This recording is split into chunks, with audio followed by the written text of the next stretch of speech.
श्री सच्चिदानंद सद्गुरु साईनाथ महाराज की जय। सद्गुरु श्री साईनाथुनि शरद बाबू जी की जय। సాయి వంటి దైవంబు లేడోయి లేడోయి, ప్రజలందరి నోట సాయి నామం పలకాలి, సర్వత్రా సాయి రూపం రంజిల్లాలి, ముజ్జగాలు సాయి మహిమతో ముప్పిరిగొనాలి. సాయి పదరవళులు మన హృదయ కుహరంలోని నిశ్శబ్ద నిశీధిలో ప్రతిధ్వనించాలి. ప్రణవనాద వీచికల్లా సాయి జ్ఞాన సౌరభాలు సర్వత్రా వ్యాపించాలి. ఆ సుజ్ఞాన సౌరభాల ఆస్వాదనలో మన మనసులు మత్తెక్కాలి. సాయి ప్రేమామృత ధారలు అంతటా నిరంతరం వర్షించాలి. ఆ ప్రేమామృత ధారలలో తడుస్తూ, ఆ జ్ఞాన సౌరభాల మత్తులో ఆనందంగా నర్తిస్తూ సాయి వంటి దైవంబు లేడోయి లేడోయి అని అందరూ ఏకకంఠంతో గానం చేయాలి. అదే నా ఆశ, ఆశయం, ఆకాంక్ష. అదొక మధుర స్వప్నం. ఆ స్వప్న సాఫల్యం కోసం శ్రీ సాయినాథుని అనన్య ప్రేమతో, ఆర్ద్రతతో ప్రార్థించటమే మనం చేయగలిగింది, చేయవలసింది. శ్రీ బాబూజీ.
श्री सच्चिदानंद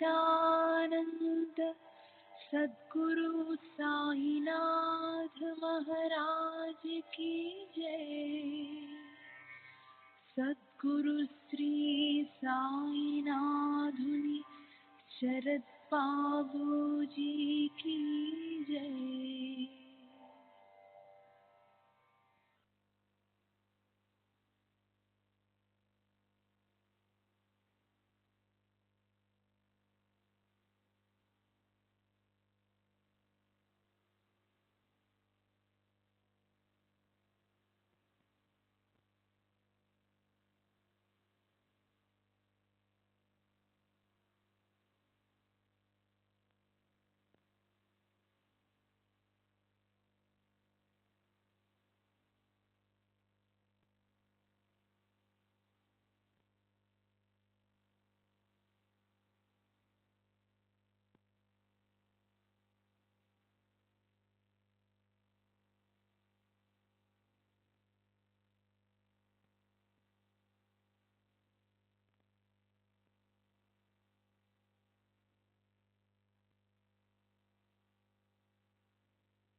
श्री सच्चिदानंद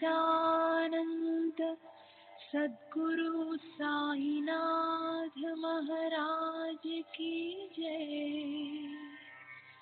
सद्गुरु श्री साईनाथुनि शरद बाबू जी की जय।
सच्चिदानंद सद्गुरु साईनाथ महाराज की जय।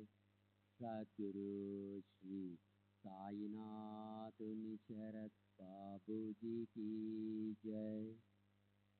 శ్రీ సాయి భక్త అనుభవ సంహిత హెచ్వి చాటే నిన్నటి తర్వాయి. ముందు రోజు రాత్రి బేరే నన్ను కోపరగాంలో ఆపేయడం మంచిదే అయింది. మా అమ్మగారి తండ్రి వైపు బంధువులెవరో చనిపోయారు. అతని దశదిన కర్మక్రతులు ఆ రోజు జరిపించారు. ఇల్లంతా మైదపడి రోదనలతో గందరగోళంగా ఉంది. మేము వచ్చి ఉంటే మాకు మడిగా వండి వడ్డించేందుకు కూడా ఎవరూ లేరని తెలిసింది. బాబా తమ బిడ్డల చర్యలను వాళ్ళు ఎంత దూరంలో ఉన్నా జాగ్రత్తతో గమనిస్తూ ఉంటారు. ఒకసారి నేను కోపావేశానికి లోను కాకుండా ఎటువంటి క్రూర చర్యలకు పాల్పడకుండా బాబా కాపాడారు. మా మామగారు షిరిడీ సమీపంలో 20 ఎకరాల భూమిని కొనమని నాకు సలహా ఇచ్చాడు. నేను ఆయనకు 1200 రూపాయలు పంపాను. దానితో ఆ 20 ఎకరాల భూమిని కొన్నాడు. ఒకరోజు నేను షిరిడీలో ఉన్నప్పుడు ఆ భూమిని చూడాలనే కోరిక కలిగింది. కానీ మా మామగారు ఏవేవో సాకులు చెబుతూ వాయిదా వేస్తూ వచ్చారు. తన సోదరుని కుమారుడు బాబు చనిపోవడంతో బాబు భార్య వాళ్ళతోనే ఉంది. ఆమెకు ఈ పొలం విషయం తెలిస్తే దానిలో భాగం అడుగుతుందని అతని భయం. కానీ నేను ఆ భూమిని చూడాలనే పట్టు వీడలేదు. ఒకరోజు భూమిని చూడాలని నిర్ణయించుకొని తాత్యా దగ్గర నుండి బండిని తెప్పించాను. నా భార్య మొదట వస్తానని చెప్పింది, కానీ చివరి నిమిషంలో తన తండ్రి గారి మాటలకు తల ఒగ్గి రానని చెప్పింది. నేను కోపావేశంతో రెచ్చిపోయి బండివాని నుండి కొరడాలొక్కని చెప్పిన మాట విననందుకు ఆమెను కొట్టబోయాను. హఠాత్తుగా మేగుడు పరిగెత్తుకుంటూ వాడాకు వచ్చి బాబా నన్ను వెంటనే మసీదుకు రమ్మంటున్నాడని చెప్పాడు. నేను బాబా దగ్గరికి వెళ్ళాను. నేను మసీదుకు వెళ్ళగానే బాబా నన్ను చూసి ఏంటి విషయం, ఏం జరిగింది అని అడిగారు. అంతేకాదు, నా భార్య మరియు మామగారు ఎందుకు అలా చేయాల్సి వచ్చిందో నాకు అర్థం అయ్యేలా నీ పొలం అక్కడే ఉంది, దానిని చూడవలసిన అవసరం ఏముంది అని మందలించారు. నా అనవసర కోపానికి తొందరపాటుకు సిగ్గుపడి తిరిగి వచ్చాను. నా ప్రవర్తనను శ్రేయస్సును గురించి బాబా గమనిస్తూనే ఉండేవారు. బాబా నన్ను నైతికంగా పతనం కాకుండా కాపాడిన మరో సంఘటన గురించి వివరిస్తాను. ఒకసారి కుతూహలం కొద్దీ మొదటిసారిగా ఒక భక్తురాలి ఇంటికి వెళ్ళాలని అభిలాషించాను. ఆమె ఇంటికి వెళ్లే ముందు పలానా చోటుకు వెళ్ళావా అని బాబా అడిగారు. అక్కడి ప్రదేశాల పేర్లు నాకు తెలియవు గనక అడిగిన ప్రశ్నలోని మర్మం నాకు బోధపడలేదు. బాబా అంతటితో ఆ విషయాన్ని ఆపేశారు. తర్వాత నేను ఆ స్త్రీ ఇంటికి వెళ్ళి ఆమెతో సంభాషించసాగాను. త్వరలోనే చెడు ఆలోచనలు నా మనస్సును తొలచసాగాయి. అప్పుడు అకస్మాత్తుగా ఆ ఇంటి ముందు బాబా ప్రత్యక్షమై మూసి ఉన్న తలుపులు తోశారు. వాకిటి నుండే బాబా ఎంతటి గొప్ప కార్యానికి కూరుకోబోతున్నావు అను అర్థం వచ్చే రీతిలో ఏవో సంజ్ఞలు చేసి అంతర్ధానమయ్యారు. ఇలా నా చెడు ఆలోచనలు నా మనసులో స్థిరపడి వాటిని ఆచరణలో పెట్టకముందే వారు సమయానికి వచ్చి నన్ను హెచ్చరించారు. నా తప్పు తెలుసుకొని వెంటనే ఆ ఇంటి నుండి వెనుతిరిగాను. తిరిగి ఆ ఛాయలకు వెళ్ళలేదు. తర్వాత నేను వెళ్ళిన చోటుని స్థానికంగా ఉన్న పేరు, బాబా ఆ రోజు ప్రస్తావించిన పేరు ఒకటేనని తెలిసి నేను ఆశ్చర్యపోయాను. కుటుంబ వ్యవహారములు. బాబా నా కుటుంబ, ఉద్యోగ, ఆధ్యాత్మిక విషయాలలో సహాయపడేవారు. 1904లో నేను తిరిగి వివాహం చేసుకుంటే భగవంతుడు నాకు కుమారుణ్ణి ప్రసాదిస్తాడని బాబా చెప్పారు. 1905లో దాదా కేల్కర్ కుమార్తెను నాకు భార్యగా ఎంపిక చేశారు. దీనితో దాదా కేల్కర్ బాబా భక్తుడై షిరిడీయే తన శాశ్వత నివాసంగా చేసుకున్నాడు. తర్వాత 1908లో బాబా ఆదేశానుసారం నేను షిరిడీలో వాడాను నిర్మించాను. వాడ కేవలం బాబా దగ్గరికి వచ్చే భక్తుల వసతి కోసం నిర్మించినప్పటికీ మా మామగారు, అత్తగారు, నా భార్య, అప్పుడప్పుడు నేను అక్కడ నివసించేవాళ్ళం. ఈ వాడ నిర్మించక ముందు గౌరవప్రదమైన యాత్రికుల వసతి కోసం చావడి మాత్రమే ఉండేది. శ్రీ సచ్చిదానంద సద్గురు సాయినాథ్ మహారాజ్ की जय।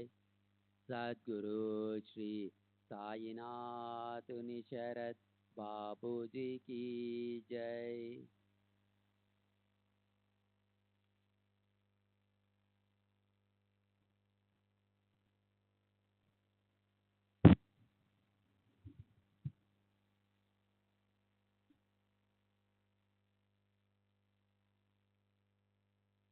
వాడా శంకుస్థాపన ఎలా జరిగిందో మీకు ముందే వివరించాను.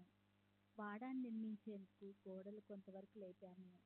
వాటి ఎత్తు పెంచడానికి వేప చెట్టు అంటే తొలి రోజుల్లో బాబా ఈ చెట్టు క్రింద కూర్చొని సాధన చేసుకున్నారు. కొమ్మలు కొమ్మలు అడ్డుపడ్డాయి. వాటిని నరికివేయిందే నిర్మాణం సాగదు. పవిత్రమైన ఆ చెట్టు కొమ్మలు నరికేందుకు ధైర్యం చాలక బాబా దగ్గరికి వెళ్ళాము. బాబా సమస్యను విని నిర్మాణానికి అడ్డొచ్చిన మేరకు కొమ్మలు నరికేయండి. మన గర్భంలో అడ్డం తిరిగిన బిడ్డను సైతం కోసి తీయవలసిందే కదా అన్నారు. బాబా ఆజ్ఞ అయిన తర్వాత కూడా పవిత్రమైన చెట్టు కొమ్మలు నరగటానికి భయపడి పనివారెవరూ ముందుకు రాలేదు. తర్వాత బాబానే వచ్చి ఆ అడ్డొచ్చిన కొమ్మలను నరికివేశారు. తర్వాత నిర్మాణం పూర్తయింది. ఆ తర్వాత వేప చెట్టు చుట్టూ అరుగు, పైకి వెళ్లేందుకు మెట్లు, బాబా గురువు యొక్క సమాధిపై గూడు కట్టబడ్డాయి. దానికైన ఖర్చు బాబా నన్ను భరించమన్నారు. ఇంకా ఆధ్యాత్మిక కార్యాలకు, ధర్మ కార్యాలకు కూడా డబ్బు ఖర్చు చేయించేవారు. ఉదాహరణకు దాస్కన్ రచించిన మహాత్ముల జీవిత చరిత్రలు అను గ్రంథం ముద్రణకు సిద్ధంగా ఉన్నప్పుడు బాబా ఆ ఖర్చు నిమిత్తం నా చేత 75 రూపాయలు ఇప్పించారు. నేను రెండో వివాహం చేసుకున్న తర్వాత 2 కుమార్తెలు జన్మించారు. మా అత్తమామలు బాబా దగ్గరికి వెళ్ళి బాబా మాట ఇచ్చిన ప్రకారము నా కుమారుడు కలగాలని ప్రార్థిస్తూ, బాబా మాకెప్పుడు మనవడు పుడతాడు అని అడిగారు. అందుకు బాబా, నేను అల్లాను ప్రార్థిస్తున్నాను, వారు తప్పక నీ కోరిక తీరుస్తారు అన్నారు. 1-2 సంవత్సరాల తర్వాత 1913లో నాకు కుమారుడు జన్మించాడు. బాబా కృప వల్ల వాడు సంపూర్ణ ఆరోగ్యంతో ఉన్నాడు.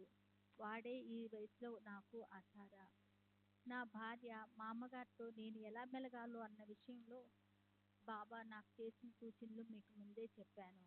నా కుటుంబ వ్యవహారాల్లో బాబా ఎంత శ్రద్ధ కనపరిచేవారో తెలియజేసే మరో సంఘటన వివరిస్తాను.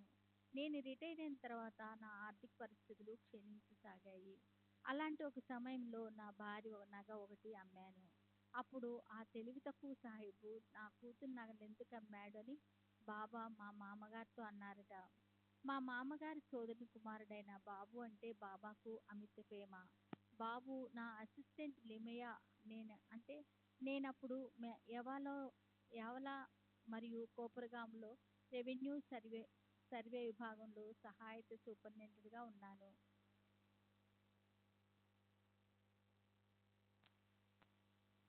లిమయా వద్ద ఉద్యోగం చేస్తూ ఉండేవాడు.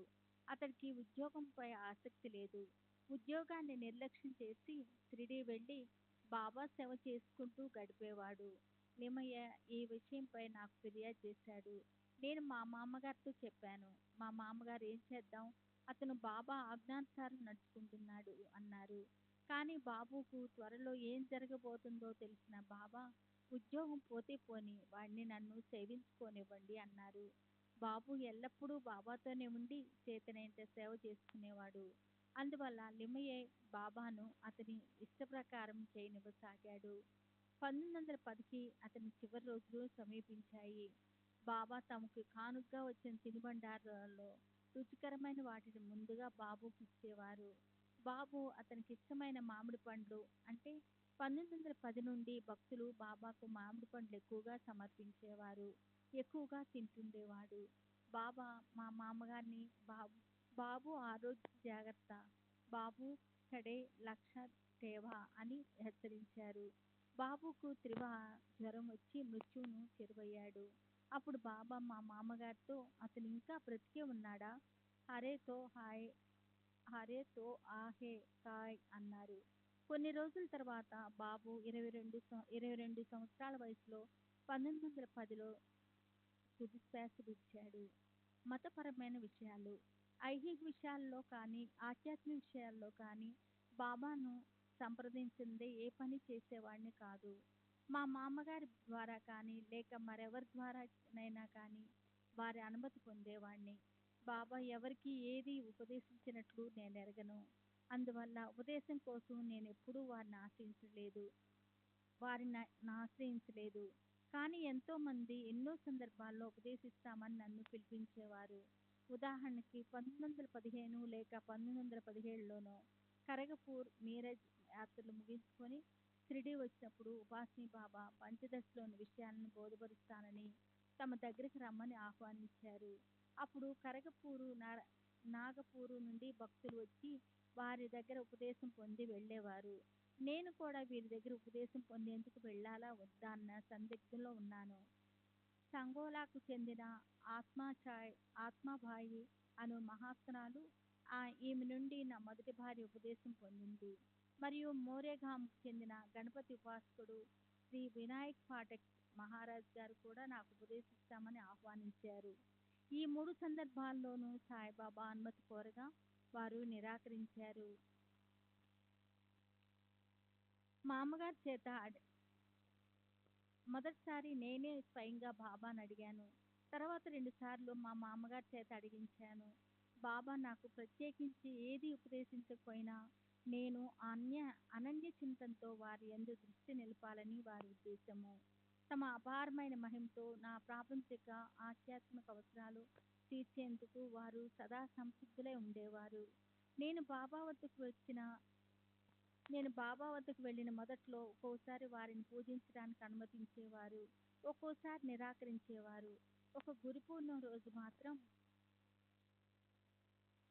నేను, మా మామగారు అందరూ తమను సామూహికంగా పూజించేందుకు బాబానే ఆదేశించిన విషయం ముందే తెలిపాను కదా.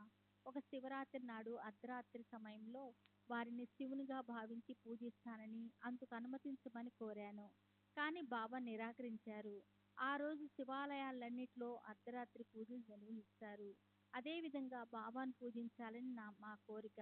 దాంతో నేను, మేఘుడు అర్ధరాత్రి రహస్యంగా మసీదు మెట్ల దగ్గర పూజ నిర్వహించాలని తలచాము.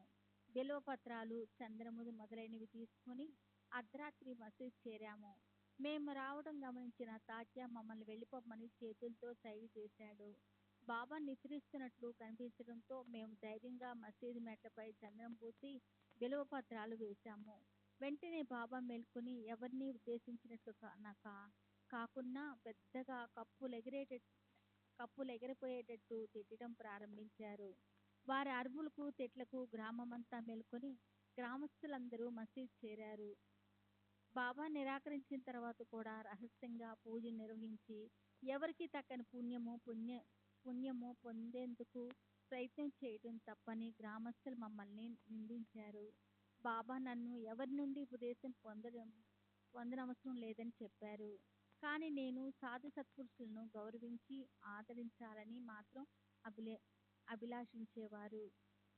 అంతేకాదు, ఒక సత్పురుషుడు స్వయంగా మా ఇంటికి వచ్చేలా బాబా చేశారు. దోపీశ్వర్ చెందిన కాకా మహారాజు గొప్ప సిద్ధపురుషుడు.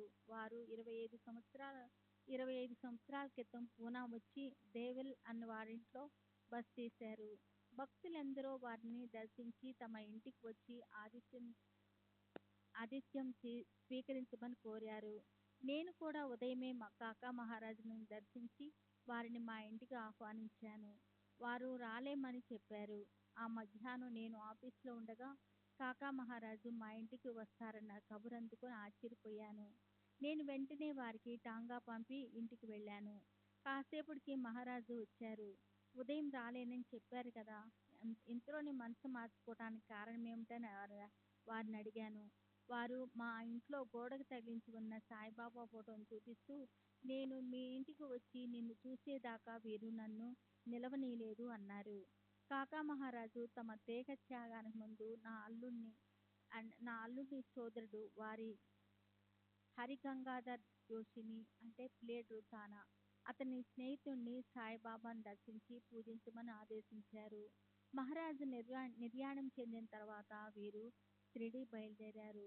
వీరు మసీదు చేరేటప్పటికి బాబా పట్టరాని కోపావేశంతో ఊగిపోతున్నారు. కానీ వీళ్ళిద్దరూ బయట నిలబడి ఉండడం గమనించిన వెంటనే బాబా వాళ్ళ లోనికి తీసుకురమ్మన్నారు. అప్పటికే బాబా కాస్త శాంతించడంతో వీరిద్దరూ ఎటువంటి ఇబ్బంది లేకుండా బాబా దర్శనం చేసుకున్నారు. ఆ తర్వాత బాబా భిక్షకు బయలుదేరుతూ వీరిని చూసి, అంటే ఆ వృద్ధుణ్ణి, కాకా మహారాజుని చంపి ఇక్కడికి వచ్చారా అన్నారు. ఈ విధంగా బాబా తమ సర్వజ్ఞతను కాకా మహారాజ్ పట్ల తమ సోదర భావాన్ని తెలిపారు. వామన్రావు పటేల్ రచించిన గురుస్మృతిలో నా అల్లుడు జోషికి బాబా చూపిన చమత్కారం ఒకటి ఉంది. అతను షిరిడీ వెళ్ళి బాబాను దర్శించి ఊది అడిగాడు. అతనికి ఊది తర్వాత ఇవ్వబడుతుందని బాబా చెప్పి పంపారు. తర్వాత జోషి రైల్లో ప్రయాణిస్తున్నప్పుడు ఒక తోటి ప్రయాణికుడు బాబా ఇచ్చిన ఊది అతనికి ఇచ్చాడు. దక్షిణ భిక్ష సంస్థ డిసెంబర్ 1915లో నేను పూనాలో ఉన్నప్పుడు బాబా నుండి నాకొక ఆదేశం అందింది. వారి ఆదేశం మేరకే నా అధ్యక్షతన, అంటే దక్షిణ భిక్ష సంస్థ దానిని నెలకొల్పటానికి సహాయపడ్డాను. ఈ సంస్థ అధికారి అంగాంగంగా సాయినాథ్ ప్రభాను మా అను పత్రిక కూడా నడిపేవాళ్ళం. ఈ పత్రికలో ప్రచురింపబడుతున్న విషయాలు బాబాకు చదివి వినిపించడం కానీ, ముద్రణకు ముందు వారి అనుమతి తీసుకోవడం కానీ జరగలేదు. ఈ పత్రిక ఆయుర్దాయము బహుస్వల్పమే. సంవత్సరంలోపు సాయినాథ్ ప్రభ అను పత్రికలు కాపీలు కూడా లభ్యం కావడం లేదు. 1-2 భాగాలు తప్ప ఈ భాగాల్లో 1915, 1917, 1918లలో షిరిడీ సంస్థాన స్థితిగతులు వివరింపబడి ఉన్నాయి. ఈ పత్రిక సంపాదకునిగా సుందర్రావు నారాయణ వ్యవహరించాడు. మొదటి భాగంలో నీతి వాక్యాలను, పత్రికా ఆశయాలను రామ్గిరి అనే కలం పేరుతో రచించినది అతనే. ఇప్పుడతను ఎక్కడున్నాడో ఏమయ్యాడో కూడా నాకు తెలియదు. సంస్థ స్థాపించబడిన 11 నెలలకు రాధాకృష్ణాయి మరణించింది.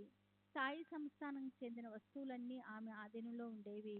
విల్లు రాయకుండా చనిపోయిన బ్రాహ్మణ వితంతువు అయినందున, ఆమెకు ఎవరూ వారసులు లేనందున పోలీసులు వచ్చి ఆమె ఆధీనంలో ఉన్న ఆస్తులన్నీ స్వాధీనం చేసుకున్నారు.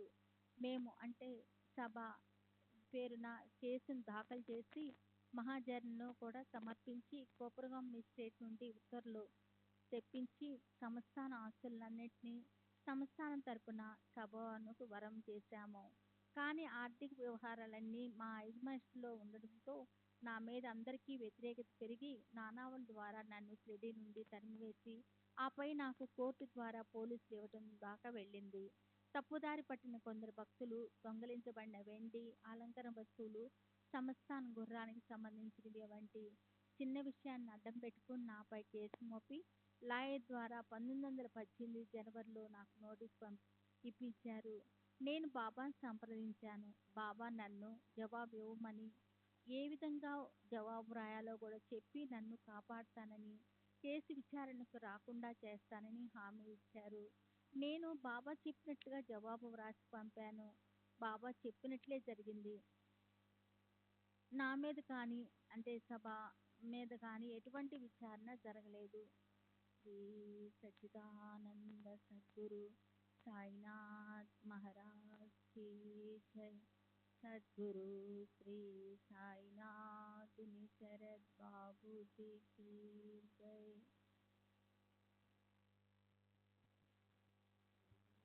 సచ్చిదానంద సద్గురు సాయినాథ్ మహారాజ్ కీ జై. సద్గురు శ్రీ సాయినాథుని శరత్ బాబూజీ కీ జై. బాబా మరియు ఇతర మహాత్ములు వారి అంతర్జ్ఞానం. నేను షిరిడీలో ఉండగా బాబా ఒకరోజు మామూలుగా వెళ్ళే సమయానికి లెండి తోటకు బయలుదేరలేదు. మసీదు గోడ కానుకుని పడుకున్నారు. ఇలా 1 గంట గడిచింది. బాబా లెండికి వెళ్ళే సమయం మించిపోతుండడంతో లెండికి ఎందుకు వెళ్ళలేదని భక్తులు బాబాను ప్రశ్నించారు. బాబా, అరే నా గజానన్ వెళ్ళిపోయాడు, అరే మాజా గజానన్ గేలా అని జవాబిచ్చారు. ఒక భక్తుడు గజానన్ మహారాజు గారిని కుశలం అడుగుతూ, షిరిడీ నుండి షేగాంకు జాబు రాశాడు. బాబా చెప్పిన రోజే వారు సిద్ధి పొందినట్లు జవాబు వచ్చింది. బాబా దూరదృష్టి. 1917లో ఒకసారి బాబా తిలక్ ఇక్కడికి వస్తున్నాడు అని పలికారు. ఏ కారణం చేతను లోకమాన్య బాలగంగాధర తిలక్ షిరిడీ వచ్చే అవకాశం లేదని బహుశా బాబా చెప్పింది వామన్ మహారాజ్ తిలక్ గురించని నేను తలచాను. కానీ త్వరలోనే, అంటే 19/5/1917 లోకమాన్య తిలక్ షిరిడీ వచ్చి బాబాను దర్శించాడు. బాబా లీలలు. మామూలుగా బాబా తమ భక్తులకు చేసిన ఉపకారాలు, అద్భుత కార్యాలు భగవంతుడు చేసినట్లుగా చెప్పి ఆ గొప్పతనాన్ని భగవంతునికే ఆపాదిస్తారు. అది బాబా వినమ్రత కావచ్చు, లేక ఆయన పద్ధతి కావచ్చు.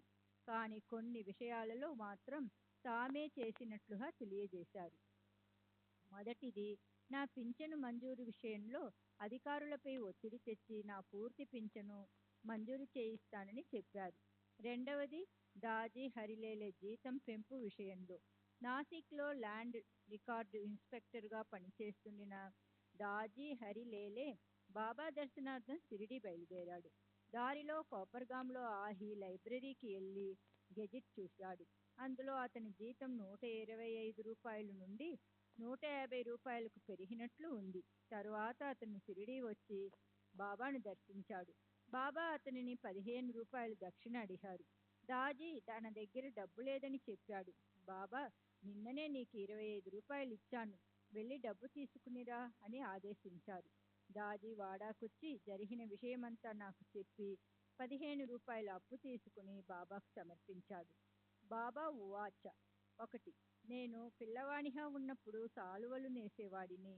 నా తండ్రి నా అద్భుత పనితనానికి మెచ్చి నాకు రూ. 5 బహూకరించారు.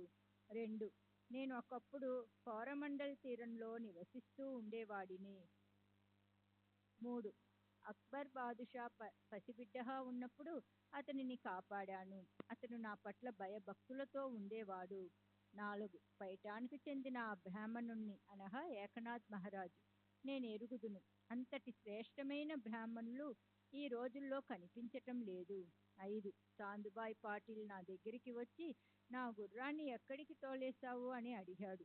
నేను, నన్ను ఎందుకు అడుగుతున్నావు, నీ గుర్రం ఆ కట్ట ప్రక్కనే మేస్తూ ఉంటుంది, వెళ్ళి చూడు అన్నాను.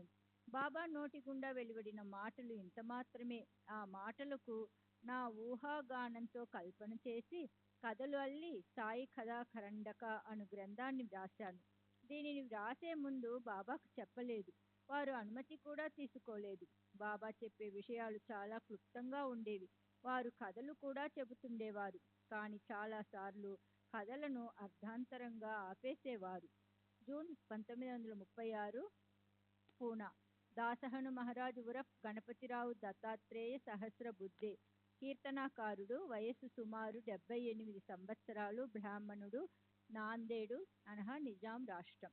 శ్రీ సాయిబాబా నాకు చాలా కాలంగా తెలుసు. నేను రచించిన భక్తి సారామృత్లోని 26, 65, 66, 67 అధ్యాయాలు 1925, భక్తలీలామృతంలోని 31 1906, 32, 33 అధ్యాయాలు, సంత్ కథామృతలో 57వ అధ్యాయంలో బాబాను గురించి పేర్కొని ఉన్నాను. భక్త లీలామృతంలోని 31వ అధ్యాయము, సంత కథామృతలోని 57వ అధ్యాయము రెండూ బాబా భౌతికంగా ఉన్నప్పుడే ప్రచురితమయ్యాయి. బాబా తమ గతానికి సంబంధించిన కొన్ని వాస్తవాలను స్వయంగా వెల్లడించారు. అవి చాలా స్వల్పమే. దానికి తోడు నేను వారితో గడిపిన సమయం నామమాత్రమే. నేను బాబాను అరుదుగా దర్శిస్తూ ఉండేవాడిని. షిరిడీలో ఉన్నప్పుడు బాబా నన్ను మసీదులో ఎక్కువ సమయం ఉండనిచ్చేవారు కాదు. విఠల్ మందిరానికి పంపేవారు. అక్కడ మహాత్ముల జీవిత చరిత్రలు రచిస్తూనో, విష్ణు సహస్రనామం పఠిస్తూనో గడిపేవాడిని. నేను బాబాను గురించి వ్రాసే ముందు వారి గురించి కొన్ని పరిశోధనలు జరిపాను. కొన్ని వాస్తవాలు నా స్వీయ పరిశీలనతో వ్రాసినవి. పోలీసు శాఖలో హవల్దారుగా పనిచేసినందున నాకు ఈ పరిశోధన సులభంగా సాగింది. నాకు సాహిత్యం పట్ల, నాటక కళ పట్ల మక్కువ ఉండేది. అందువలన నేను వీధి నాటకాలలో, అనగా తమాషాలలో పాల్గొనేవాడిని. అంతేగాక సాహిత్యంలో కూడా ప్రవేశం ఉండడంతో లావణి మొదలైన ఛందస్సులను ఉపయోగించి ఆసువుగా పద్యాలు చెప్పగలిగేవాడిని. నేను పోలీసు శాఖలో పనిచేస్తున్నప్పుడు నానాసాహెబ్ చందోర్కర్ డిప్యూటీ కలెక్టర్గా పనిచేస్తూ ఉండేవాడు. అతను నన్ను బాబా దగ్గరికి తీసుకెళ్ళాడు. బాబా నన్ను చూసిన వెంటనే నా భవిష్యత్తు చదివి నా కాలక్షేపపు కార్యక్రమాలను ఉద్యోగాన్ని మాన్పించి ఆధ్యాత్మిక పదంలో నన్ను నడిపించాలని సంకల్పించారు. నా ముందే నానాసాహెబ్తో ఇతనికి తమాషాలన్నా ఉద్యోగమన్నా అమిత మక్కువ, వాటన్నింటినీ ఇతడు విడిచిపెట్టాలి అన్నారు. అదే విషయం నాతో కూడా చెప్పారు. కానీ అవంటే నాకు ఇష్టం. క్రమేణా తమాషాలలో పాల్గొనడం మానివేశాను. ఇక ఉద్యోగ విషయానికి వస్తే ఉద్యోగం వదిలిపెట్టే ఆలోచన మాత్రం నాకు లేదు. నన్ను ఉద్యోగం మానేయమని బాబా సలహా ఇచ్చిన ప్రతిసారి చూస్తాను అనేవాడిని. దాంతో బాబా నాకు కొరత వేస్తే గాని ఉద్యోగం మాననని అన్నారు. అలా సుమారు 10 సంవత్సరాల పాటు బాబా ప్రత్యక్షంగా పరోక్షంగా నన్ను ఉద్యోగం వదిలివేయమని పదే పదే చెప్పారు. ఇక బాబా నన్ను ఎన్నోసార్లు శిక్ష, అవమానం, మరణం నుండి కూడా కాపాడి చివరికి 1903లో నా అంతట నేనే ఉద్యోగాన్ని త్యజించే పరిస్థితులు కల్పించి ఉద్యోగానికి ఏ విధంగా రాజీనామా చేయించారో అన్న వివరాలను తరువాత వెల్లడిస్తాను. ఒక విచారణలో భాగంగా బాబా ఇచ్చిన సాక్షి వాజ్మూలాన్ని బట్టి వారి పూర్వాపరాలను గూర్చిన కొన్ని వివరాలు వెలుగులోనికి వచ్చిన వైనాన్ని వర్ణిస్తాను. నగలు దొంగలించినట్లుగా ఒక వ్యక్తిపై ధూళే తహసీల్దార్ మెజిస్ట్రేటు కోర్టులో నేరం మోపబడింది. ఆ వ్యక్తి తనకు ఆ నగలు షిరిడీలో ఉన్న సాయిబాబా ఇచ్చారని, అందుకు వారే సాక్ష్యమని చెప్పాడు. దాంతో సాయిబాబాను కోర్టుకు హాజరు కావలసినదిగా కోర్టు వారు సమన్లు జారీ చేశారు.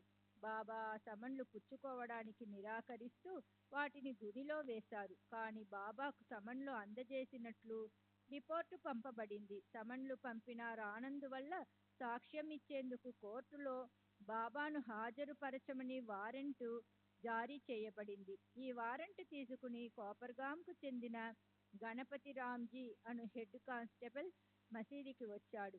బాబాను అరెస్టు చేయడానికి అతనికి ధైర్యం లేదు. అందువల్ల వారెంటులోని విషయాలు బాబాకు చెప్పి తనతో కోర్టుకు రమ్మని అభ్యర్థించాడు. కానీ బాబా తిరస్కరించారు. పైగా కోపంతో ఆ వారెంట్ను చెత్తకుప్పలో వేయమన్నారు. అతనికి ఏం చెయ్యాలో తోచలేదు. నేనప్పుడు మసీదులో ఉన్నాను. ఈ విషయం బాబా భక్తుడైన నానాసాహెబ్ చాందోర్కర్కు తెలియజేయమని అతనికి సలహా ఇచ్చాను. చాందోర్కర్ అప్పుడు అహ్మద్నగర్లో డిప్యూటీ కలెక్టర్గా పనిచేస్తున్నాడు. అతను చాందోర్కర్ను సంప్రదించాడు. కోర్టుకు వెళ్లడం బాబాకు, భక్తులకు ఇష్టం లేకపోతే ఒక విన్నపం తయారు చేయించి అందులో భక్తులందరి చేత సంతకాలు పెట్టించి కోర్టుకు సమర్పించమని చెప్పాడు.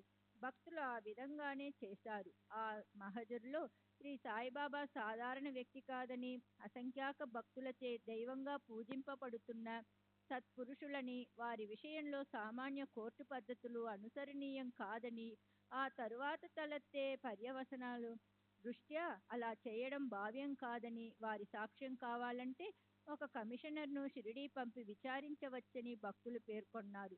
అప్పుడు ధూళే కోర్టు వారు నానా జోషి అనే ఫస్ట్ క్లాస్ మెజిస్ట్రేటును కమిషనరుగా, అనగా అసిస్టెంట్ కలెక్టరు, బాబా సాక్ష్యం నమోదు చేసేందుకు షిరిడీ పంపారు. అతను షిరిడీ రావడానికి 3 గంటల ముందు బాబా కుర్చీలు బల్లలు తెప్పించి మసీదును చిన్న కోర్టుగా రూపొందించారు. కమిషనర్ మసీదుకి వచ్చి విచారణ ప్రారంభించాడు. ఈ విచారణ అసాధారణమైనది. ఆ విచారణ సారాంశము ఇది: శ్రీ సచ్చిదానంద సద్గురు సాయినాథ్ మహారాజు కీ జై. సద్గురు శ్రీ సాయినాథ్ నిసరత్ బాబూజీ కీ జై.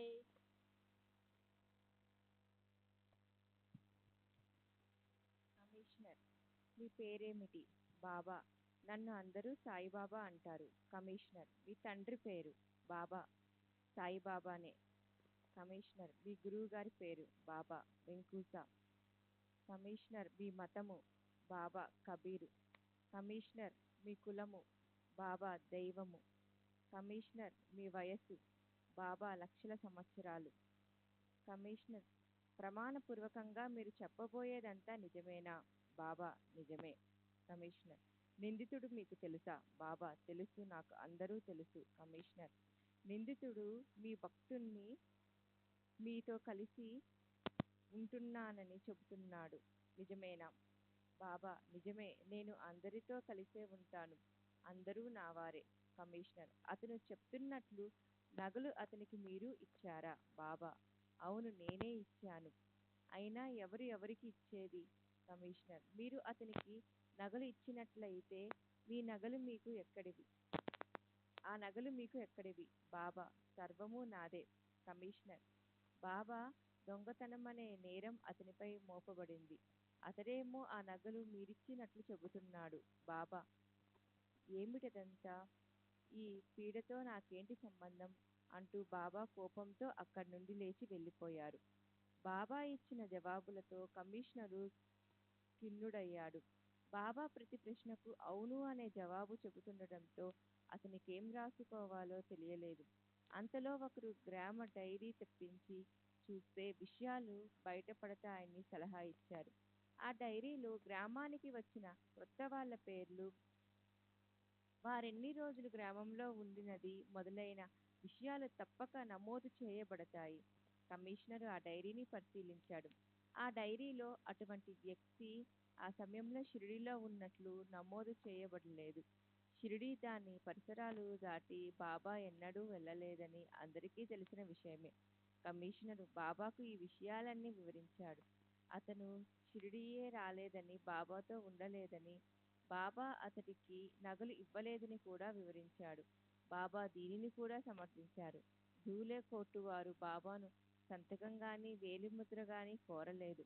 విచారణ అంతటితో ముగిసింది. కమిషనర్ తన విచారణ ఫలితాలను కోర్టుకు సమర్పించాడు. కోర్టు నిందితుడిని దొంగగా నిర్ధారించి జైలు శిక్ష విధించింది. బాబా వయస్సును ఎవరూ నిర్ధారించలేరు. అలాగే వారి కులమతాలు, తల్లిదండ్రుల వివరాలు కూడా అంత సులభంగా నిర్ణయించలేము. 40 సంవత్సరాల క్రితం నేను షిరిడీకి చెందిన సాలుబాయ్ షెల్కే అనే ఆమెను కలిశాను. అప్పుడు ఆమె వయసు 65 లేక 70 సంవత్సరాలుంటాయి. ఆమె నాకు చెప్పిన విషయం ఏమంటే, తనకు 8-10 సంవత్సరాల వయసులో వివాహమయ్యిందని, ఆ సమయంలోనే బాబా షిరిడీ వచ్చారని, 1895లో మేము చూసినప్పుడు బాబా ఎలా ఉన్నారు, అప్పుడు కూడా అలానే కనిపించేవారని చెప్పింది. అంటే 45-50 ఏళ్ల వారిలా. సాయిబాబా అనే మరో ముసలావిడ బాబా బాలునిగా షిరిడీ వచ్చారని చెప్పింది. ఈ వివరాలను బట్టి మహాసమాధి నాటికి బాబా వయసు 100 సంవత్సరాలు పైబడి ఉండవచ్చు. బాబాను వారి వయస్సు పూర్వ వివరాలను గూర్చి అడిగే సాహసం ఎవరికి ఉంది? అందుకే నిర్ధారణగా ఏదీ చెప్పలేము. శ్రీ సచ్చిదానంద సద్గురు సాయినాథ్ మహారాజ్ కీ జై. సద్గురు శ్రీ సాయినాథ్ శరత్ బాబూజీ కీ జై.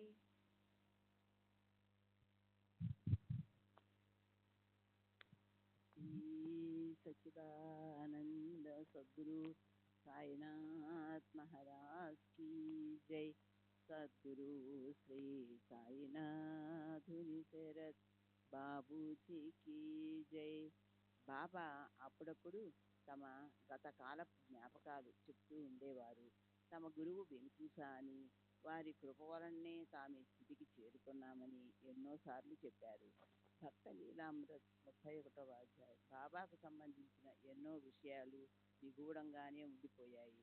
వారి అద్భుత లీలలను కొన్ని నేను స్వయంగా చూశాను, మరికొన్ని ఇతరుల ద్వారా విన్నాను. బాబా నీటిని నూనెగా మార్చి ఒక రాత్రంతా నీటితోనే దీపాలు వెలిగించిన లీలలను చూసిన ఎంతోమంది గ్రామస్తులు నాకు ఈ విషయం చెప్పారు. ఆ రోజు బాబాకు నూనె పోయడానికి నిరాకరించిన వారిలో ప్రేమచంద్ మార్వాడి ఒకరు. సన్నని గుడ్డ పిదికల సహాయంతో మసీదు పైకప్పుకు వేలాడదీయబడిన చెక్కపలక మీద బాబా నిద్రించటం నేను స్వయంగా చూశాను.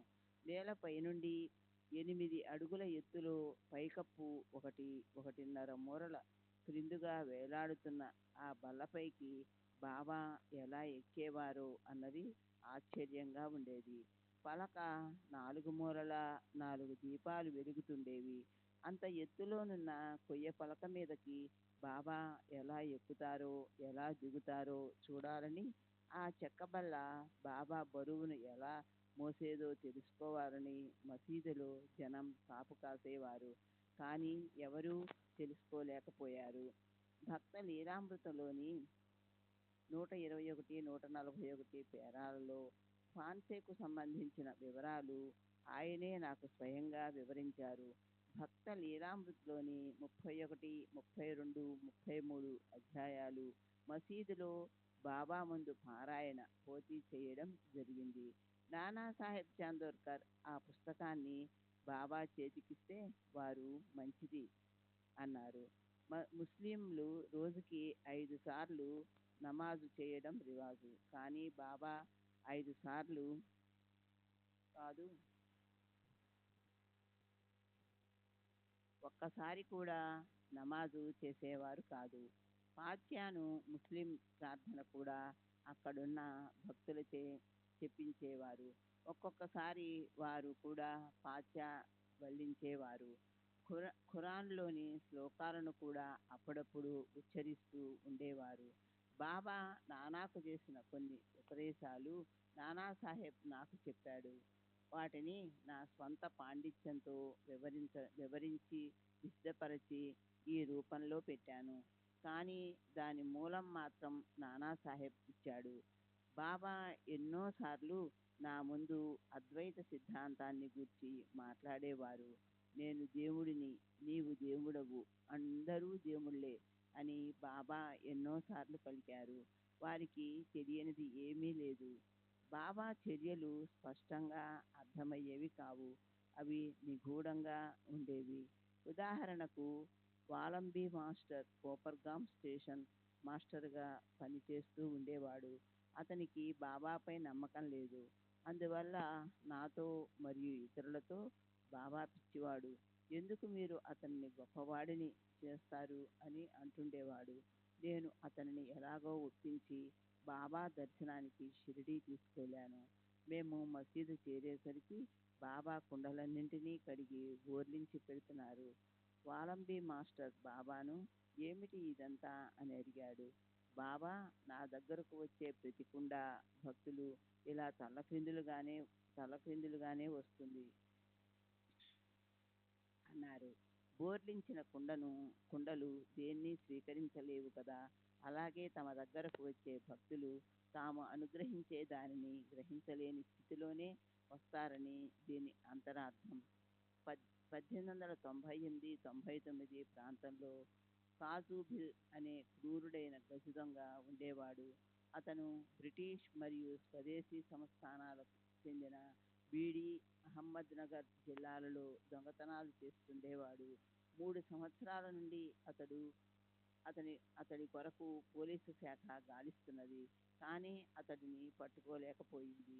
నేనప్పుడు పోలీస్ శాఖలో హవల్దారును మాత్రమే. కానీ నాకు మరో 3కి ప్రత్యేక గూఢచారి బాధ్యతలు అప్పచెప్పి ఖానాబిల్ కదలికలను పసిగట్టి తెలుసుకున్నాడు. ఖానాబిల్ చాలా జిత్తులమారి, అన్నింటినీ తెగించినవాడు. అతని నిఘా వ్యవస్థ చాలా పటిష్టమైనది కావడంతో మేము ఎక్కడ ఉన్నామో కనిపెట్టి మాలో 3ని ఒకరి తరువాత ఒకరిని హతమార్చాడు. మా ఇన్స్పెక్టర్ నేను సరిగా పనిచేయడం లేదని, ఇంకా కష్టపడి పనిచేయాలని పై అధికారులకు ఫిర్యాదు చేశాడు. ఆ రోజుల్లో నేను ఒక రామదాసీగా మారువేషం వేసుకొని లోనివార్ని గ్రామంలోని రామాలయంలో కీర్తనలు చెప్తూ ఉండేవాడిని. కాజూబిల్ ఆ గ్రామ పాటిల్కు స్నేహితుడే కాక అతనింటికి అప్పుడప్పుడు వచ్చి వెళుతుంటాడు. ఖానాబిల్ నా పేరు, నెంబరు 727, నేను ఏ స్టేషన్లో పనిచేస్తున్నది మొదలైన వివరాలన్నీ తెలుసుకొని ఒకరోజు నన్ను కాల్చి చంపేందుకు వచ్చాడు. నా ప్రాణాలు కాపాడమని నేను శ్రీరాముని శరణు వేడాను. ఖానాబిల్ నన్ను గమనిస్తూనే ఉన్నానని హెచ్చరించి వెళ్ళిపోయాడు. దానికి తగ్గట్లే అతని అనుచరులు నన్ను నిరంతరం గమనిస్తూ ఉండటంతో నేను ఆ ప్రదేశాన్ని విడిచి వెళ్ళలేకపోయాను.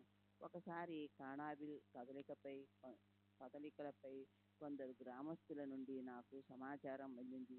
వెంటనే ఆ విషయం మా పై అధికారులకు తెలియజేశాను. దాంతో కాణాబిల్ దాగి ఉన్న కొండను పోలీసులు చుట్టుముట్టారు. అప్పుడు జరిగిన కాల్పుల్లో మా పోలీసు వాళ్ళు చాలామంది హతులయ్యారు. కానీ కాణాబిల్ మళ్ళీ తప్పించుకున్నాడు. కాణాబిల్ వలన నాకు ప్రమాదం తప్పదని అర్థమైంది. కాబట్టి నాకు హృదో హృద్రోగమం ఉన్నట్లు డాక్టర్ నుండి సర్టిఫికేట్ తీసుకొని దానిని మా పై అధికారులకు చూపి నిఘా విభాగం నుండి తప్పుకున్నాను. అప్పుడు మమల్తాదారైన రాళే లోనివారిని గ్రామస్తులకు ఒక బందిపోటు ఆశ్రయమిచ్చారనే నేరంపై విచారించారు. ఆ విచారణలో కాణాబిల్ గురించిన సమాచారాన్ని అందించి నాకు సహాయపడ్డాడని ఆ గ్రామ పార్టీలకు అనుకూలంగా నేను సాక్ష్యం చెప్పడంతో అతను విడుదలయ్యాడు. శ్రీ సచ్చిదానంద సద్గురు సాయినాథ్ మహారాజ్ కీ జై. సద్గురు శ్రీ సాయినాథుని శరత్ బాబు జై. శ్రీ సచ్చిదానంద సద్గురు సాయినాథ్ మహారాజ్ కీ జై. సద్గురు శ్రీ సాయినాథుని శరత్ బాబూజీ జై. నేను ఒకసారి ఉద్యోగానికి సెలవు పెట్టకుండా నా అధికార పరిధిలో లేని ప్రాంతంలోని పుణ్యక్షేత్రాన్ని దర్శించడానికి వెళ్ళాను. తిరిగి వచ్చే దారిలో గోదావరి తీరం చేరి దోసిలితో గోదావరి నీటిని తీసుకుని, బాబా నన్ను కాపాడినట్లయితే నేను ఉద్యోగాన్ని వదిలివేస్తానని బాబాకు మొక్కుకున్నాను.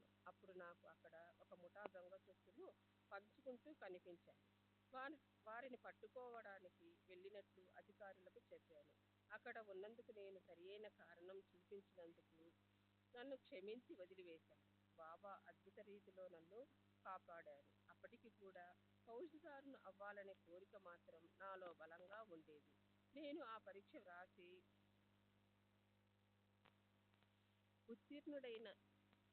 ఉత్తీర్ణుడనై తగిన అర్హత కూడా సంపాదించాను. బాబా నాకు ఫౌజ్దార్ ప్రమోషన్ రాదని చెప్పారు.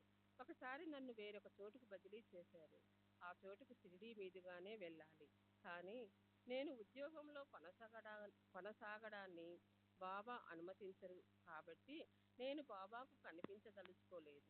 అందువల్ల షిరిడీ వెలుపల నుండే రహదారిలో గుర్రంపై వెళుతున్నాను. గ్రామంలో మసీదు ఉన్న వైపుకు కూడా తల తిప్పి చూడకుండా. విధివశాత్తు జరిగిందో బాబా సంకల్పానుసారమే జరిగిందో తెలియదు, కానీ బాబా అదే సమయంలో లెండీ తోట నుండి రహదారిపైకి వచ్చారు.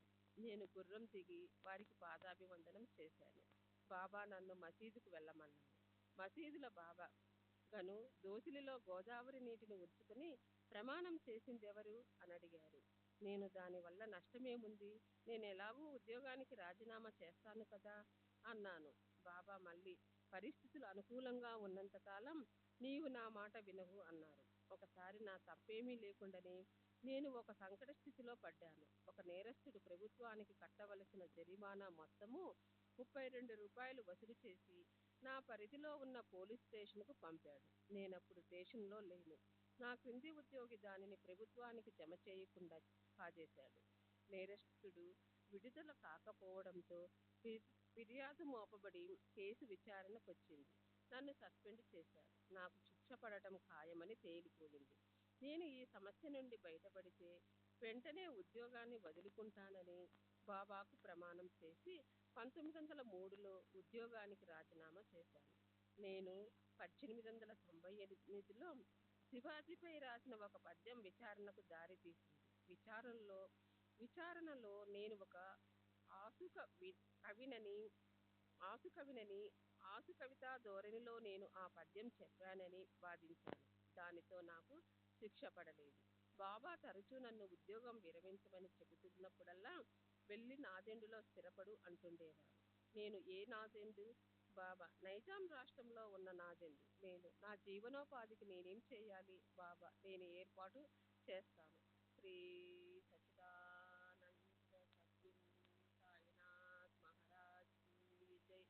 సద్గురు శ్రీ సాయినాథుని శరత్ బాబూజీ కీ జై.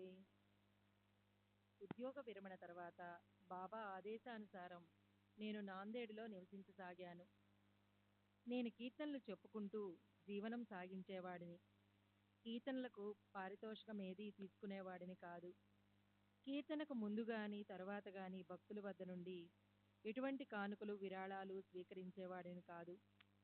దేశంలోని అనేక ప్రాంతాలలో ఉన్న నా భక్తుల ఉత్తరాల ద్వారా నన్ను వాళ్ళ ఇళ్లకు రమ్మని ఆహ్వానం పంపితే నేను వెళ్ళి వారితో ఉండి కీర్తనలు చెప్పడం, గ్రంథాలు వ్రాయడం చేస్తుండేవాణ్ణి.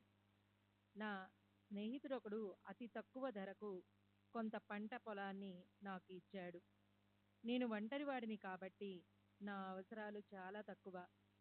అందువలన ఈ పొలం మీద వచ్చేదే నా జీవనోపాధికి సరిపోయేది. బాబా ఎందరో భక్తులకు డబ్బు ఇచ్చేవారు. నాకు మహల్సాపతికి మాత్రం డబ్బు ఇచ్చేవారు కాదు. డబ్బు కన్నా విలువైన ఆధ్యాత్మిక లబ్ధిని చేకూర్చారు. బాబా ఎన్నో విధాలుగా తమ పట్ల నాకు విశ్వాసాన్ని ఏర్పరిచి దాన్ని దృఢపరిచారు. నాకు ఎన్నో విలువైన పాఠాలను, అమూల్యమైన అనుభవాలను ప్రసాదించారు. లోకమాన్య తిలక్ షిరిడీకి వచ్చి వెళ్ళిన తరువాత అంటే 1915-17 ఆదాయపు పన్ను శాఖ వారి దృష్టి షిరిడీ సంస్థానపై పడింది. బాబా ఆదాయాన్ని అంచనా వేయడానికి ఒక అధికారి షిరిడీకి వచ్చాడు. వారు మొదట బాబాకు పన్ను విధించాలనుకున్నారు. కానీ వాని దగ్గర చాలా స్వల్పంగా మాత్రమే డబ్బు మిగలడం చూసి వారి నుండి ప్రతిదినం డబ్బు తీసుకున్న తాత్యా పాటిల్, బడే బాబా, బగియా, బయ్యాజీ పాటిల్ మొదలైన వారిపై ఆదాయ పన్ను విధించారు. నేనొకసారి పూరి యాత్రకు బయలుదేరాను. దారిలో టెంబే స్వామి అంటే వాసుదేవానంద సరస్వతి అను సాధువును కలిశాను. వారు నాకు పరిచితులే. వారు నన్ను షిరిడీ వెళుతున్నావా అని అడిగారు. నేను అవునని చెప్పి కొన్ని నెలల తర్వాత వెళతానని బదులు చెప్పాను. అప్పుడు వారు నాకు ఒక టెంకాయను ఇచ్చి దానిని వారి కానుకగా బాబాకు సమర్పించమని కోరారు. నేను దానిని నా సంచిలో భద్రపరిచాను. కానీ తదుపరి ప్రయాణాలలో నా తోటివారు దానిని కూడా పగలగొట్టి తినేశారు. తర్వాత నేను షిరిడీ వెళ్ళి బాబాను దర్శించినప్పుడు దొంగ బడవ నా సోదరుడిచ్చిన టెంకాయ ఏది అని అడిగారు. బేరే అనే భక్తుడు దారి దోపిడీ నుండి తప్పించుకున్న ఉదంతం నాకు స్వయంగా తెలుసు. ఆ సంఘటన జరిగినప్పుడు నేను కూడా అతనితో టాంగాలో ఉన్నాను. భక్తి సారామృతిలో దాన్ని నేను ప్రస్తావించాను. ఒక మహాశివరాత్రి నాడు నేను షిరిడీలో ఉన్నాను. షిరిడీకి 3 మైళ్ళ దూరంలో ఉన్న సింగాబా వద్ద గంగా స్నానం చేయాలని సంకల్పించాను. మేగుడు బాబాను అభిషేకించడానికి ప్రతిదినం గోదావరి నుండి నీటిని తెచ్చేవాడు. కానీ నేను గోదావరికి వెళ్ళడానికి బాబా అనుమతించలేదు. గంగ ఇక్కడే నా పాదాల చెంత ఉన్నది, వెళ్ళకు అన్నారు. ఇది నన్ను బాధించింది. బాబా నారాయణుడని, నారాయణుని పాదాల నుండి గంగ ప్రవహిస్తుందని నాకు తెలుసు. కానీ ప్రత్యక్షంగా గంగలో స్నానం చేయడం వలన కలిగే అనుభూతి కేవలం ఒక రేఖామాత్రంగా ఉన్న నమ్మకం ద్వారా కలగదు కదా అని చింతించసాగాను. నా మనస్తత్వం ఎరిగిన బాబా తమ పాదాల చెంతకు రమ్మని పిలిచి చెయ్యి పట్టమన్నారు. బాబా 2 పాదాల నుండి సన్నటి నీటి ధార నా చేతిలోనికి ప్రవహించసాగింది. శ్వేత బిందువులు కాదు, కొన్ని నిమిషాలకు నా చెయ్యి నిండింది. అద్భుతం! పవిత్ర గంగను బాబా నా చేతిలోనికి తెప్పించారు. ఆ నీటిని నా తలపై చల్లుకున్నాను, కానీ త్రాగలేదు. ఇవే కాదు, ప్రతిదినం మసీదులో హారతి తర్వాత ఇచ్చే బాబా పాదతీర్థాన్ని కూడా నేను త్రాగేవాడిని కాదు. ఒకసారి ఈ విషయాన్ని జోగ్ బాబాకు ఫిర్యాదు చేశాడు. నేను నా నమ్మకాలను, సాంప్రదాయాలను అనుసరించి పాటించడంలో తప్పులేదని, నా విషయంలో జోగుని కలుగజేసుకోవద్దని బాబా చెప్పారు. గణేష్ విష్ణు బేరే జిల్లా వ్యవసాయ శాఖాధికారి. అతను షిరిడీకి వచ్చి బాబాను దర్శించి నమస్కరించాడు. బాబా, తక్షణం షిరిడీ నుండి బయలుదేరి వెళ్ళండి. కొంచెం కూడా ఆలస్యం చేయవద్దు. ఇంకొక క్షణం కూడా ఇక్కడ ఉండవద్దు. వీలైనంత త్వరగా టాంగాలో కోపరగాం చేరుకోండి అని ఆజ్ఞాపించారు. బాబా మాటపై విశ్వాసం ఉంచి వెంటనే అక్కడ నుండి బయలుదేరాము. దారిలో నెమ్మదిగా మరో టాంగా పోతూ ఉంది.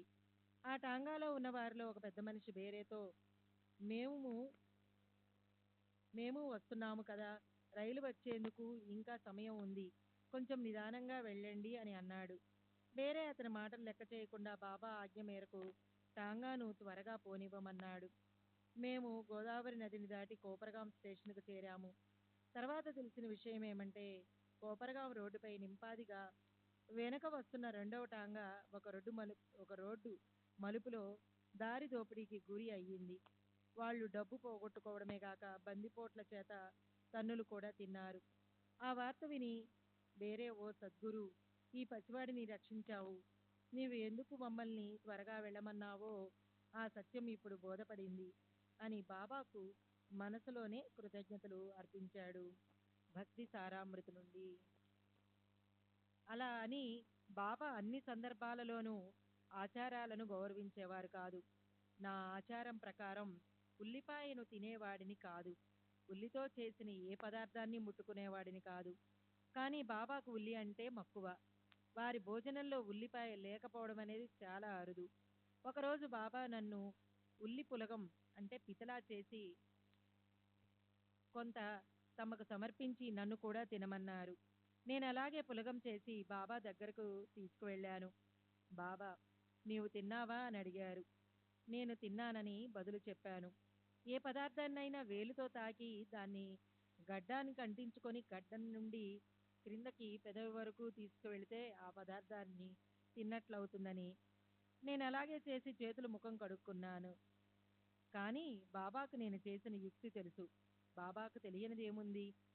బాబా అతను తినకుండా కేవలం వేళ్లతో తాకి ఆ వేలుని తన గడ్డానికి అంటించుకొని తిన్నట్లు నటించాడు అని చెప్పి నేను చేసినట్లుగా చేసి చూపించారు. తరువాత నన్ను తప్పక ఉల్లి తినమన్నారు. ఉల్లిని మనం రోజు భోజనంలో చేర్చుకోవడం ద్వారా అది ఎంతో మంచి చేస్తుంది అన్నారు. కానీ ఘాటైన వాసన కలిగి ఉండడం వలన, తామస గుణం పెంపొందింప చేయడం వలన ఆచారపరంగా ఉల్లి నిషిద్ధం. ఉల్లిని అరిగించుకునే శక్తి, తామస గుణాన్ని జయించగలిగే శక్తి ఉంటే ఉల్లి చెడు చేయదని, మేలు చేస్తుందని బాబా చెప్పారు. అందువలన బాబా సశరీరులుగా ఉన్నంతకాలం ఏకాదశి రోజులలో తప్ప నేను షిరిడీలో ఉల్లి తినేవాడిని. ఒక్కొక్కసారి నేను పండరి మొదలైన పుణ్యక్షేత్రాలకు వెళ్ళాలి అనుకున్నప్పుడు బాబా ఏదో ఒకటి చేసి నన్ను యాత్రలకు వెళ్లకుండా చేసేవారు. ప్రతి సంవత్సరం భాద్రపద ఆశ్వయుజ మాసాలలో, ముఖ్యంగా ఆశ్వయుజ ఏకాదశి రోజు పండరిలో తప్పక గడిపేవాణ్ణి.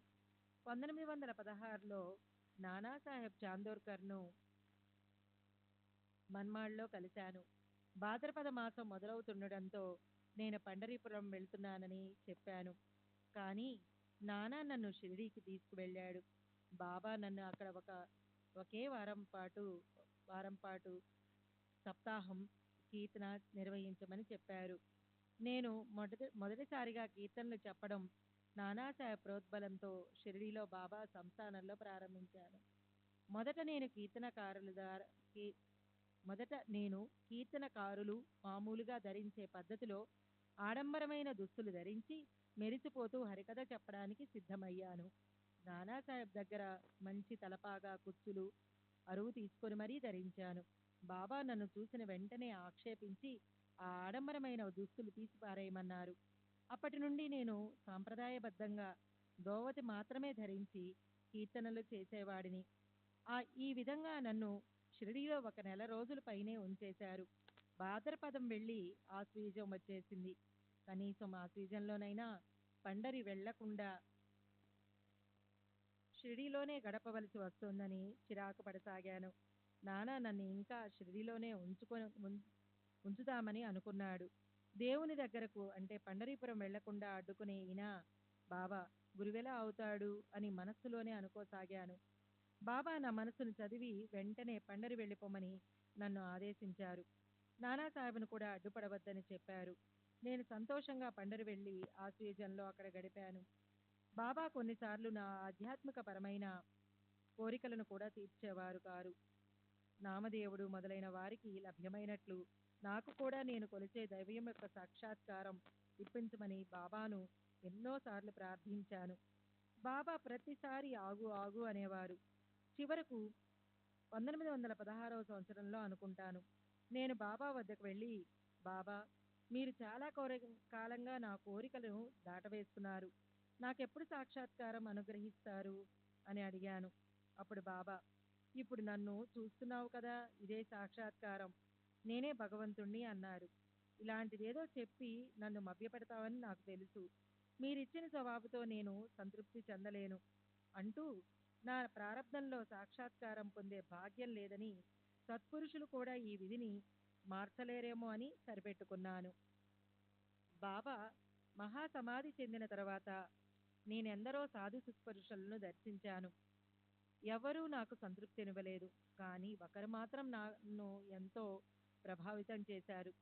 1919లో నాందేడుకు సమీపంలో ఒక గుట్టపై విరాగి అయిన ఒక బ్రహ్మచారి ఉండడం గమనించాను.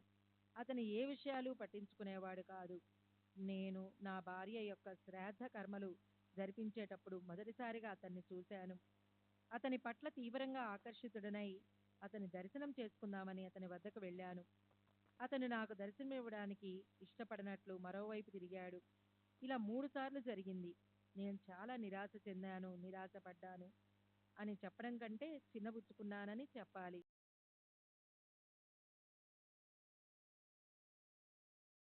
పంపాను.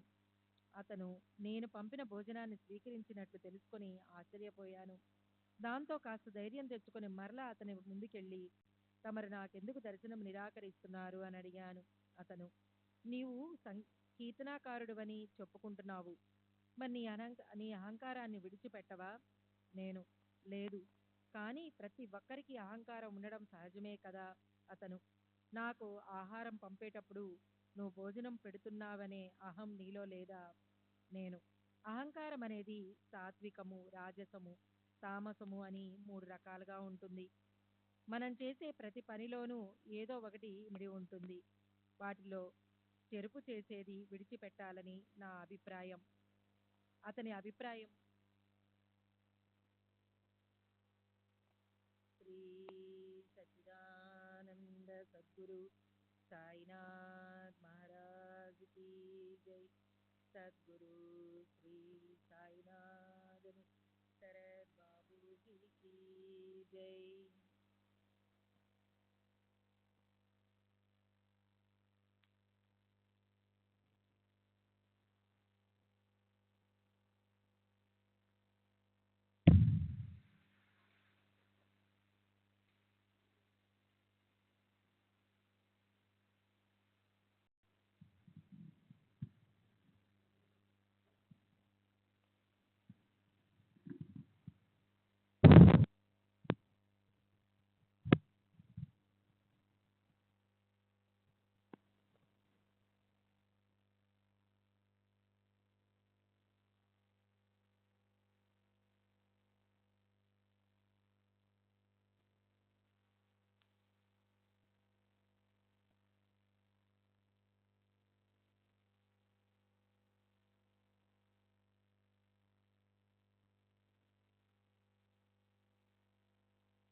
श्री सच्चिदानंद सद्गुरु साईनाथ महाराज की जय. सद्गुरु श्री साईनाथ निशरत बाबूजी की जय. साई रहम नजर करना, बच्चों का पालन करना. साई रहम नजर करना, बच्चों का पालन करना। जाना तुमने जगत पसारा, सब ही झूठ जमाना। जाना तुमने जगत पसारा, सब ही झूठ जमाना। साई रहम नजर करना, बच्चों का पालन करना। साई रहम नजर करना, बच्चों का पालन करना। मैं अंधा हूँ बंदा आपका, मुझसे पथ दिखलाना। मैं अंधा हूँ बंदा आपका, मुझसे पथ दिखलाना। साई रहम नजर करना, बच्चों का पालन करना। साई रहम नजर करना, बच्चों का पालन करना। दास गनों कहे अब क्या बोल, थक गई मेरी रसना। दास गनों कहे अब क्या बोल, थक गई मेरी रसना। साई रहम नजर करना, बच्चों का पालन करना। साई रहम नजर करना, उनका पालन करना। रहम नजर कर अब मोरे साई, तुम बिना नहीं मुझे माँ बाप भाई। रहम नजर कर मैं अंधा हूँ बंदा तुम्हारा। मैं अंधा हूँ बंदा तुम्हारा। मैं ना जानो, मैं ना जानो, मैं ना जानो। अल्लाह इलाही रहम नजर कर, रहम नजर कर अब मोरे साई। तुम बिना नहीं मुझे माँ बाप भाई। रहम नजर कर खाली जमाना मैंने गमाया। खाली जमाना मैंने गमाया। साथिया किर का, साथिया किर का, साथिया तुम बिना कोई। रहम नजर कर, रहम नजर कर अब मोरे साई। तुम बिना नहीं मुझे माँ बाप भाई। रहम नजर कर अपने मस्जिद का झाड़ू गनु है। अपने मस्जिद का झाड़ू गनु है। मालिक मारे, मालिक मारे, मालिक मारे तुम बाबा साई। रहम नजर कर, रहम नजर कर अब मोरे साई।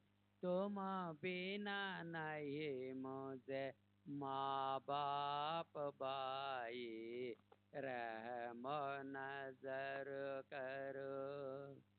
श्री सच्चिदानंद सद्गुरु साईनाथ महाराज की जय।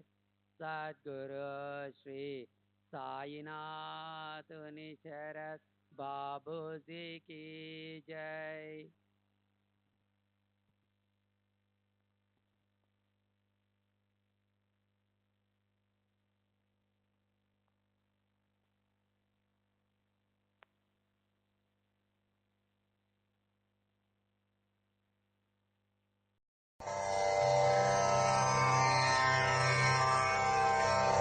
श्री सच्चिदानंद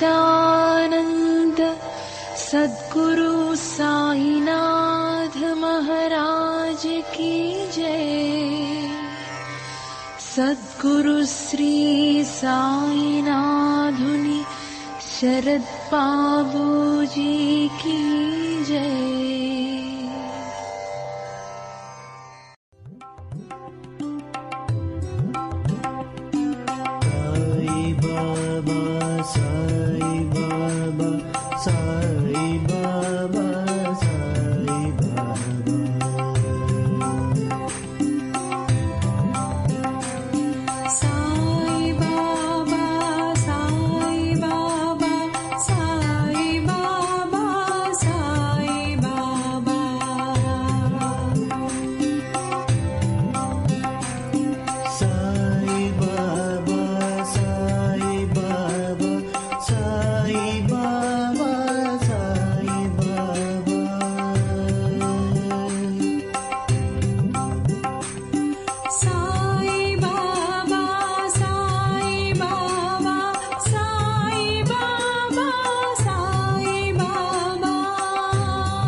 Sai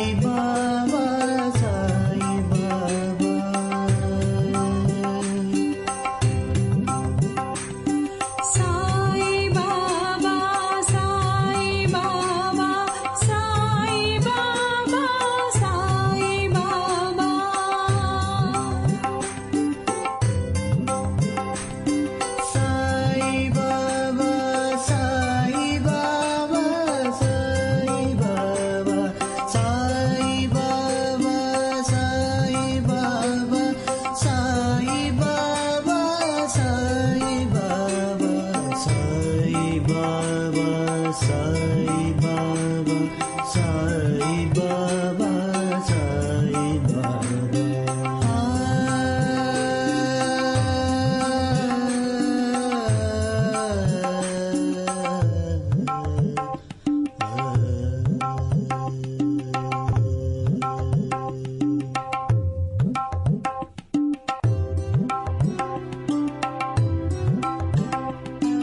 సాయి బాబా సాయి బాబా